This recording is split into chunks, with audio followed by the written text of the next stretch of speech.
Hi, I'm Lisa Singer. I am MediaPost event editorial manager, and this is Insider Summit BTS, where I get to talk to some of today's most influential women marketers and sort of, pull back the curtain on them and find out a little bit more about them personally. And with me today is Pam Mittoo, and she is let me get this title right. I want Group Director of Global Technical Consumer Research at the Coca-Cola Company. Thank you, Pam, for joining me. Hi. Hi, how are you? I'm good. How are you today? Great on this gloomy Georgia winter day, but great. Oh, yeah. Actually, I'm in California, but it's still a gloomy, very foggy out. Can't see too far, so hopefully it will cut up. But I mean, it's still warm, so I can't really complain too much. Awesome, awesome. Well, before we even get started, I have to say I think it's so cool that you are a champion ballroom dancer. Tell me about that. I mean, this is so Okay. awesome. Amateur, for anybody watching the recording, amateur ballroom dancer, but champion nonetheless. So, What got you into that? well, I want to show my age. I was inspired by Nadia Comaneci in the 1976 Olympics. And then I'm like, I'll never be a gymnast. And then I wanted to be a ballerina, and then I had a knee problem. And so I always wanted to dance. And then, one day I just said, you know what? I can do ballroom. And And here we are. well, now how old were you when you first started? Do you still do it regularly now or?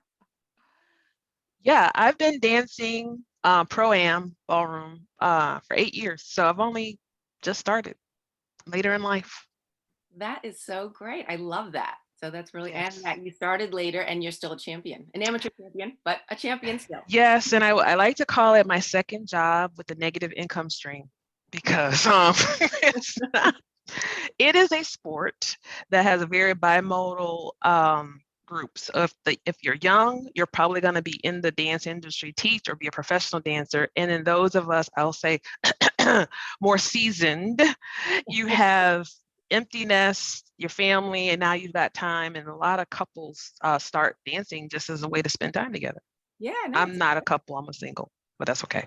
but you still can enjoy yourself. That's awesome. Exactly. Very cool. No, when I saw that, I was like, wow, I have to, I have to ask you about it.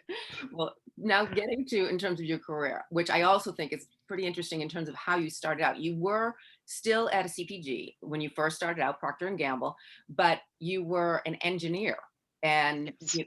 I used to have a chemical engineering degree. So talk about that, like starting out at that point with chemical engineering, and now to where you are today. What was your path like? Well, I still am and always will be a rambling wreck from Georgia Tech and heck of an engineer. So I just had to put that out there. And for me, the road to the road to chemical engineering, small fun fact, I was one of those people who are very focused. So what do I mean by that? I thought you had to pick your major right away. I literally read the course catalog cover to cover, every course, every requirement, because I needed to find something that I would like the most of. The only one it was chemical engineering. So that's kind of how I got into that path. And then I was a co-op, I've done paper industry. I've started up a paper machine in the middle of the summer of Alabama. And if you know anything about that, that's 180 degrees on a football length. It's not good. So when I got the opportunity to go to Procter and Gamble, I said, I don't want to work with carcinogens. I want to work with things that people consume, that things that people love. And so I really had that opportunity way back when. I won't say the date until later, maybe. But I started there. And Procter and Gamble, if you think about it, if you go into your cupboard right now, there's probably a Procter and Gamble product. And so being a part of an organization that is so embedded in people's lives, and I like variety. So I said, at a minimum, there'll be something that Procter works on that I will always have interest in. And so I started my journey there in the food and beverage. So coffee.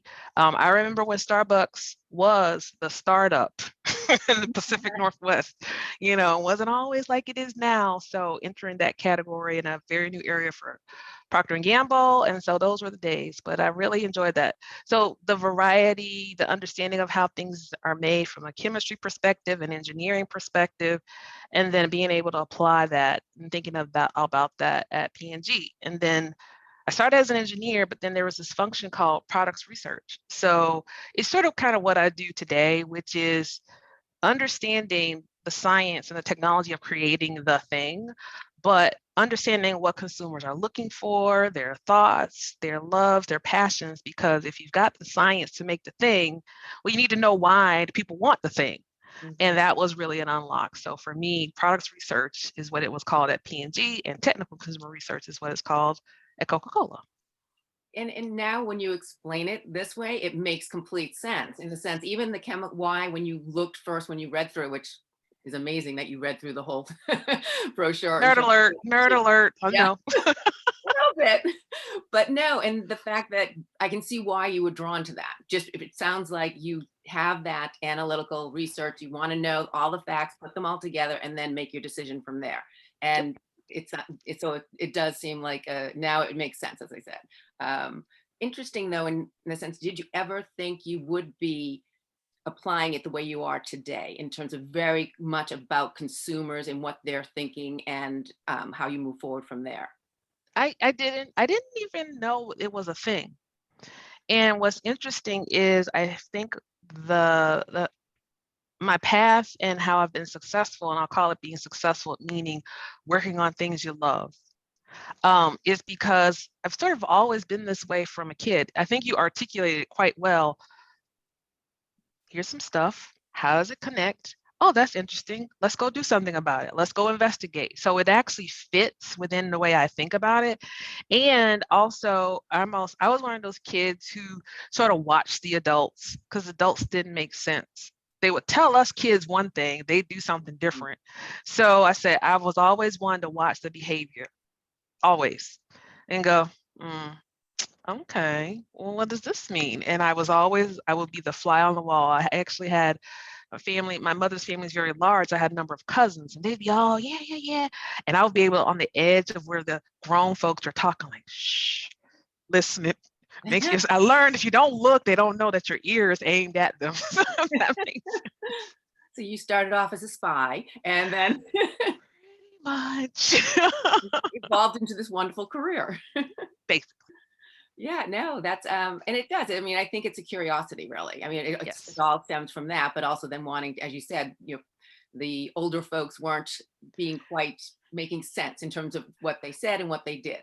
Yep. So it's very similar to how you figure out what consumers say, but actually what they do, which it totally aligns with what you're doing. Yep. So, yeah.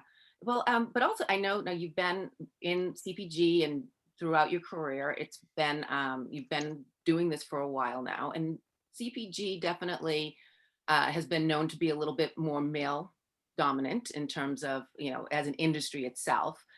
Did you face any of that when you were first starting out? Did you deal with any of that as a woman moving up in the ranks or just trying to find your place?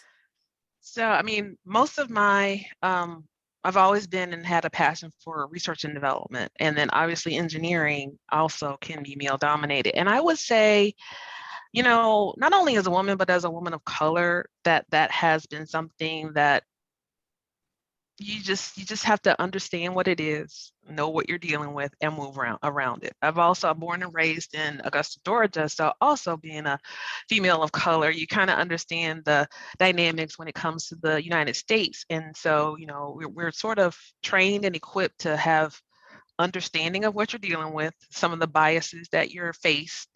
Georgia Tech was a white Southern male school, so it's very easy for you to be the only female in a class and things like that. So acceptance isn't necessarily something that you just say, oh, I'm okay with it. But I would just say sometimes the code switching, understanding what's that play here? There's what's written, and then there's the unwritten.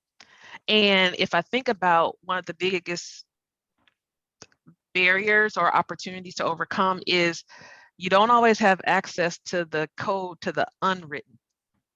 So going by what you see, but the unspoken is really kind of that navigation. Thankfully for me, because I was always like, this don't make sense. So just not knowing that there was an unwritten, but I had a sixth sense around, all right, what do I need to do to navigate?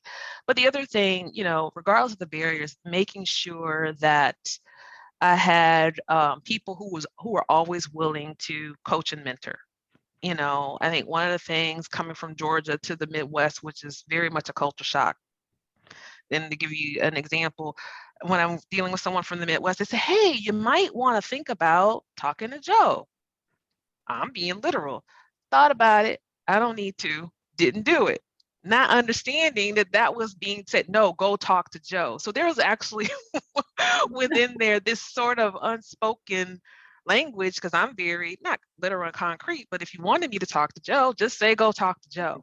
So think about compounding small little things like that over and over and over again and trying to navigate that. It can be wearing upon you, but once again, having a good network of your peers who come in who's just as feeling just as crazy as you. Am I nuts? No, you're not nuts. And then also having great mentors of all, at all levels, who are willing to kind of bring you along, explain things when you're still wet behind the ears. That's always been helpful.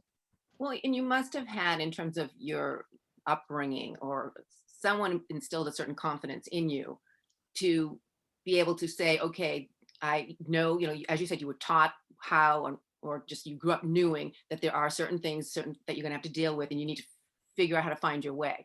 But a lot of us can know those things, but maybe don't have that confidence, especially early on in career. You're not only younger, but also you are wet behind the ears. So you're not necessarily have that confidence that you would today. So what instilled that? Is there a particular incident maybe that you sort of drew from, that something happened and you drew from whatever it was in your past that made you move forward? I would just say for me, and it's also, I guess in my upbringing, I will chalk it up to my mother. There was never, no one said, you're going to college. No one actually said you weren't. It just was expected. If you did well in school, you just go. And I won't even use the word expected. I just was going forward. Mhm. You do something, you finish it. You go to Georgia Tech, you finish it. You get on a job and join P&G, you finish it. So I think it was just a wiring. I won't call it even expectation. It was just that a fundamental belief that it can be finished, that you will get it done. I will say confidence is not a word I would use for myself way back when, although a lot of my friends, a lot of my sorority sisters, et cetera, said, Pam, you always seem so confident. No, I was just determined. If we had thought bubbles, I'm glad we don't have them. They would see a lot of question marks and confusion. But I think I think one of the holiday cartoons used to say, you're the heat mice, so you just got to put one foot in front of the other and soon you'll be on your way. I don't know. I don't always know where it's going, but I know I just have to go that way. And that is something that I've always been driven by. I will say later in life, sometimes ignorance is bliss when you're younger. But I know one of the other things, because you come to these kind of decision points in your career where you could go left or you could go right, or just your life. And not to be a cliche, I'm a cancer survivor, and that was one of those moments. And similarly, I was like, well, don't got no control over this. So all I can do, once again, you got to put one foot in front of the other. You got to just keep going. And not sure how long I'll be here, but as long as I'm going to be here, I'm going to make sure that this is a life that I enjoy every moment. So early on, I just knew blindly, we just got to go forward. You don't quite know what door, but as I got more seasoned, I said, you know what? It's a life mantra. All I can do is go forward. All Right. I choose to do is go forward. And I think that's the difference between the behavior that was innate in me when I was younger. And now I know that everything I do is a choice. It's a life choice, it's a decision choice, and everything. So the blurring of career and personal, there is no Pam at work and Pam outside of work. And so getting the comfort to be fully self-expressed is really, I kind of think, an unlock as I went along my journey. Wow. Well, I'm so glad you are a cancer survivor. You said was, and it's are, because I mean, Are, yes. you are. So congratulations, and that, and obviously that has to be life changing, and but as you said, you just need to keep moving forward. I do sometimes ask about people's silver linings, and like in terms of it's something that horrible, it seemed like the worst thing that could happen, and then it became one of the best. Yes. I want to ask you that. I don't now. It could be that, or it could be something else. But is there a moment like that where you thought things were just the worst, It and weren't? no, in all honesty, I've never oh, if my friend sees this, she'll remember. It, it literally is just like it is on television when the doctor says it's cancer. And I go, I don't know if you've seen, it's a little soundbite on TikTok. I'm sorry, I just hallucinated from Legally Blonde. I literally was like, is he talking to me? And then from that moment on, but with that, I also decided to end my marriage. And for me, all of those things, I mean, it was a wonderful 16-year marriage. We met on a cruise ship. 4 months later, we got married. Great man. But I just said, if I have to finish life living, I'm going to just be different. And I chose a different path. So all of those things all happened also at a point in my career at Coca-Cola where I was like, things are looking a little bit different, but that perspective was there. And so right after I got my clean bill of health is when I started dancing. I literally said, you know what, Pam, what tomorrow is not promised. And so that was inspirational. But the other thing related to work also was I was finding that maybe what I had to offer wasn't being valued as much, but rather than get mad, I said, well, looks like y'all happy with this low level. I'm gonna go be a champion dancer. When you're ready, I'll come back and give you my all, but seems like you just want this. Coca-Cola, you can have this, and I'll just channel that. Because otherwise I could have been like, I need you to blah, blah, blah. And I just said, you know what? All I can control is me. I was, wasn't in trouble, but it wasn't where I needed my career to go. And so I said, you know what? I'm gonna go put my energy elsewhere while still doing a solid job. That is another point, that kind of watershed moment. You have to think about, do you want to bang your head against the wall or do you want to get your need met? I wasn't going to quit. I was going to try to find opportunity, but rather than blame the manager at the time, the system at the time, I decided to say, I've got extra energy for my excellence. I'm going to be a ballroom dancer. Wow. That's what I did. So you put your energy, you still stayed at Yep. Coca-Cola, but Yep. instead of fighting the fight that maybe would get you nowhere, you not fight, but you put your energies to Exactly. to enjoy. Exactly. And the things that I've been doing in my nearly 17 years at Coca-Cola, I've always done. And it's very interesting, you know, what you think is never permanent. So the organization changed, my leader changed, opportunities came, but I was always my steady self. As I said, I'm always doing first foot forward. This is the thing. I can honestly say from the day I walked into Coca-Cola, January 2006 to now, the way I operate has been consistent. Now, the people, the leaders have changed, the structure, the organization. Coca-Cola had a major reorg last year before. They're all blurred together right now. But that was, if I leave you with nothing else, is you got to stay steady and true to you. Because if I would have pivoted here or built an alliance there that wasn't in sync with who I was, it could have been a different outcome. I could have been on the list of being cut from the group. Ironically, as that shifting went and you actually live your best life, you stay true to you and your vision for what you think is possible, if you're passionate about your work. And that's all I did. I never hear no, I just hear not right now. I'm a person who, I'm introverted by nature. I'm a selectively social introvert, and I'm always collecting data, and I go, you don't understand what I'm proposing. Not ready. Keep. And I'm collecting. I'm listening. I'm listening to the challenges. I'm listening to what you say. I'm a natural, not mimic, but I mirror you, and I go, I think they need to do this. I'm never the one to be bombastic and say, we've got to go do this. I will show you better than I can tell you. That was one of the phrases from the South that we use. And I lived those words.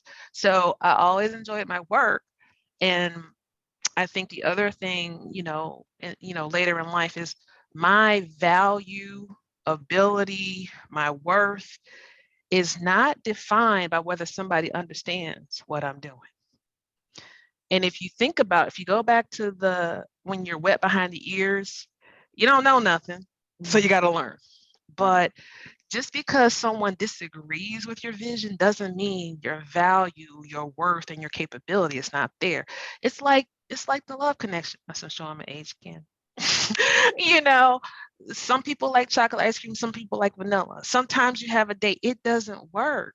Doesn't mean those individuals that, are imperfect. Coca-Cola, we're in a dating relationship. We work right now. But that, if I had to say, that perspective frees it up. No one has to be a villain. Even in the ending of my marriage, no one was a villain. Doesn't mean we didn't have 16 wonderful years together, but the alchemy of us at that stage is what needed to shift. Now think about how your career, your navigation, where you want to go and where you want to be. Sometimes we need somebody to be wrong so we can feel right. But why can't it just be a victimless crime? Yeah. No, and it's because you definitely, as you said, you 1 foot forward and you keep moving forward. But it also seems like you do put it in, how do you want to live your life in the sense of, future. I'm not saying, 20 years from now, I'm saying how do you want to see your life? And Exactly. like you said, you were happy with your husband. There was nothing necessarily wrong. And Mm-mm. you think perhaps if you hadn't got sick, hadn't had the cancer diagnosis, would you have still just moved 1 foot forward the I, way it I was? probably would have. I probably would have. And I think that's actually an interesting insight that you captured there, because there was nothing to shake it up. There was nothing. If when I left P&G, if I hadn't left at that time, I never would have left. Similarly, there was a reorg. And when you're young and then the recruiters start calling you, you don't know they just know there's a reorg. They're just getting retainers. So you feel like, oh, wow, because I wasn't looking to go anywhere. But external factors, and I said, okay, should I pivot? I'm going to pivot. Why not pivot? Let's pivot, and see where we go. And we just take 1 foot in front of the other. So I think you're spot on. I will say now, having sort of front loaded a lot of the trauma and the drama of life early on, I'm coasting now. I'm good. You totally seem good. I mean, it's such a great just mentality that you have. I mean, it's so positive but realistic. Whereas some people be Yes, positive, but maybe got to get back to reality. I am if you look up pragmatic realist in the dictionary, it'd be right here. Well, but you weren't always that. I mean, I feel like you've always been a little pragmatic in a sense. I've always been a realist. I realize, Literally, I've always been. What do I mean is accepting the reality of the situation and not getting worked up about the reality of the situation. Mhm. Now, what can I do about it? That's different. Right. But just, what can I do to move, to be, or to not move, or not be? And I feel like, another phrase, all I got is my own little red wagon. I could take my toys and go home, or I could play. And it's still with life. Like, I had to learn to not separate. I'm a person who can't be compartmentalized. I may interact with you in compartmentalized way, but I have to be fully self-expressed, and in whatever way that is for me. That's what I've learned over time. The more I needed to fit either a mold or well, this is what you need to do to progress. I can't fake it. It's just not who I am. So it has to be a fit.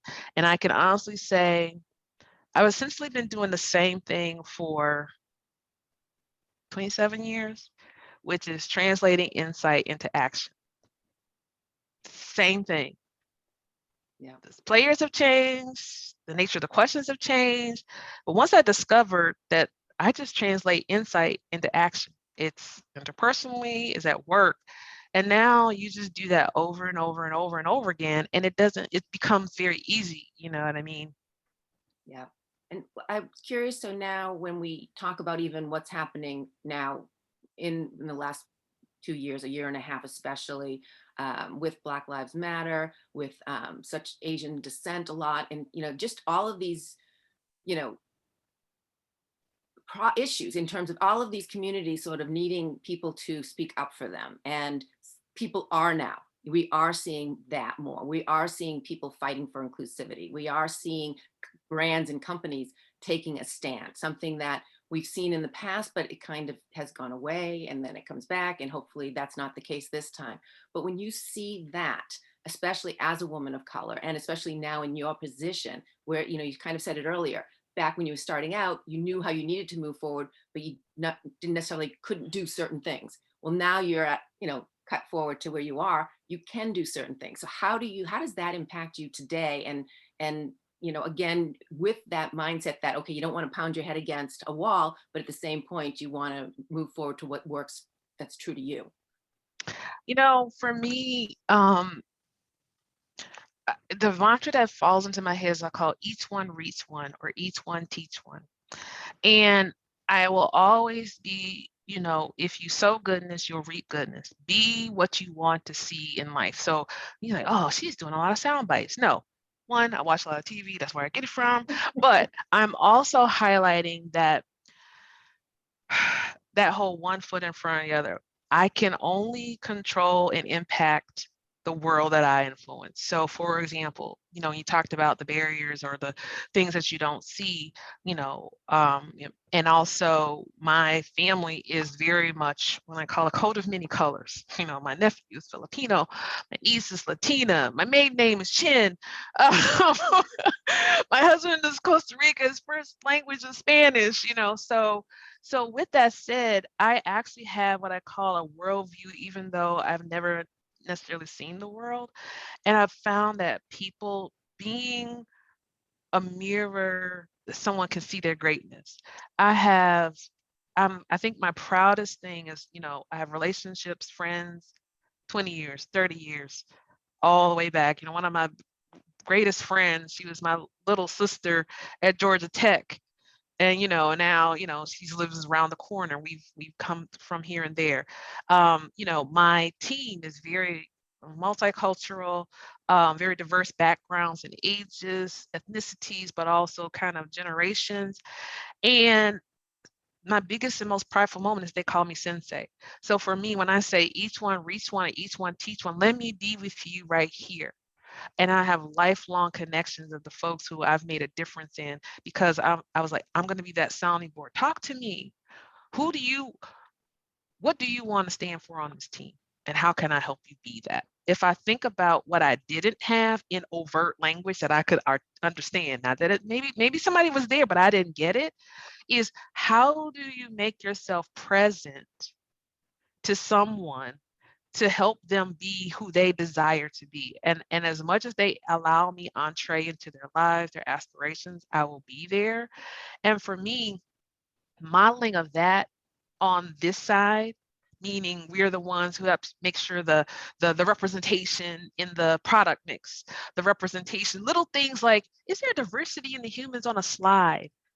Those are, for me, that's my mission field, if you will. I think the big rocks and the big pieces, but when I think about at the end of the day is human to human and understanding that dynamic, and how can you actually make sure folks are heard, that they understand where they're going, because sometimes it's not a fit, being in an organization, but if someone can make that decision on their own terms, I think that's a very powerful thing. So for me, I've been very fortunate to have some great people in my life. And for me, I'm calling it continuing to pay it forward.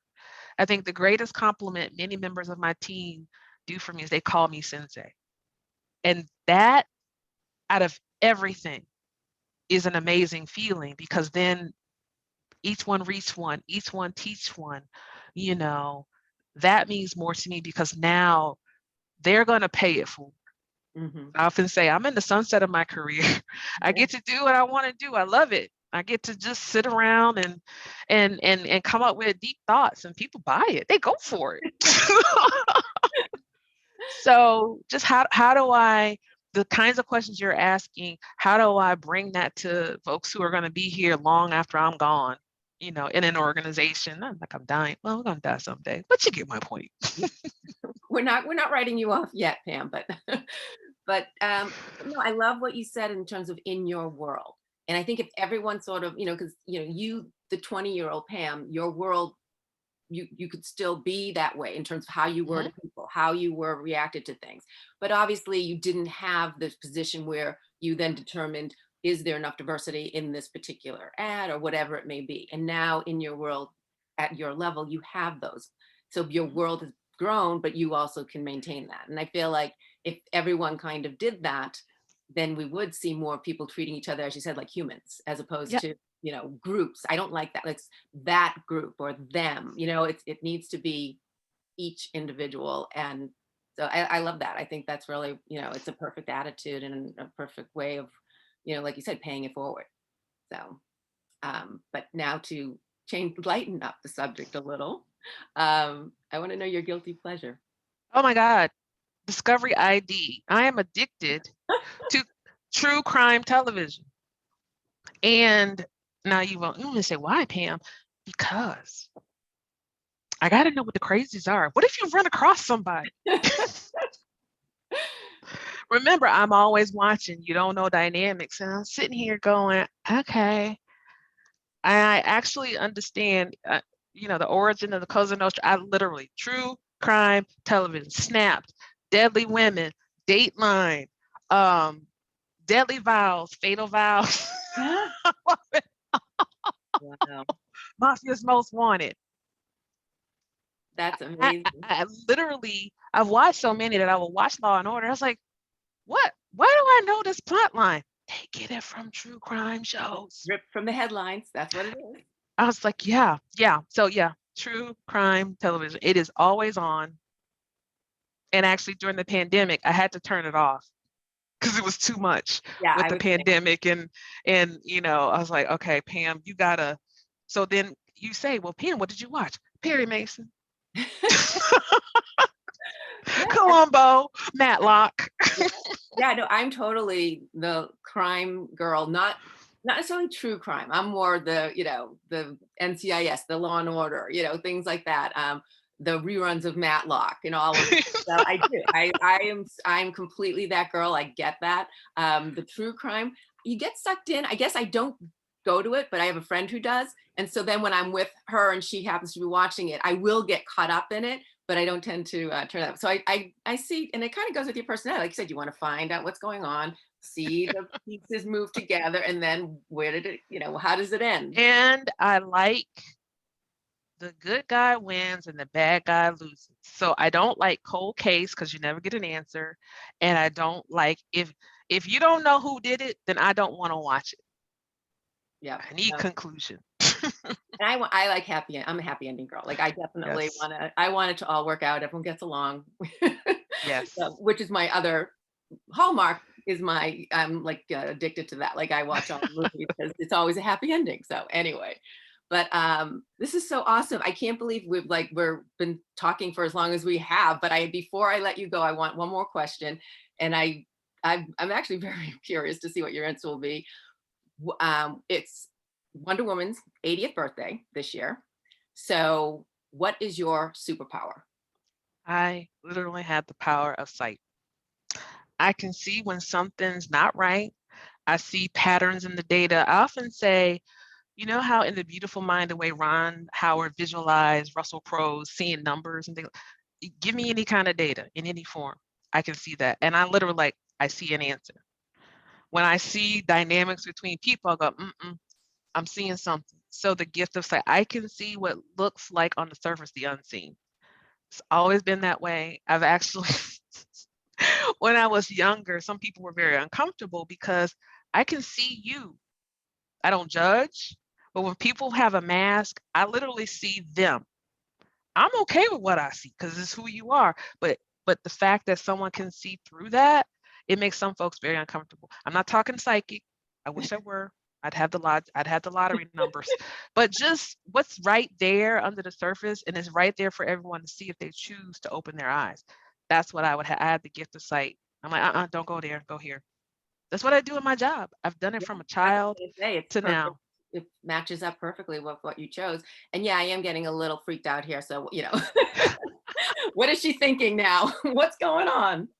So this is awesome. And you kind of gave me, I was going to do a little follow up of what would you like, but psychic. Okay. So that would be the fall in terms of for your superpower. You can have, you said you want to win the lottery with just being a psychic.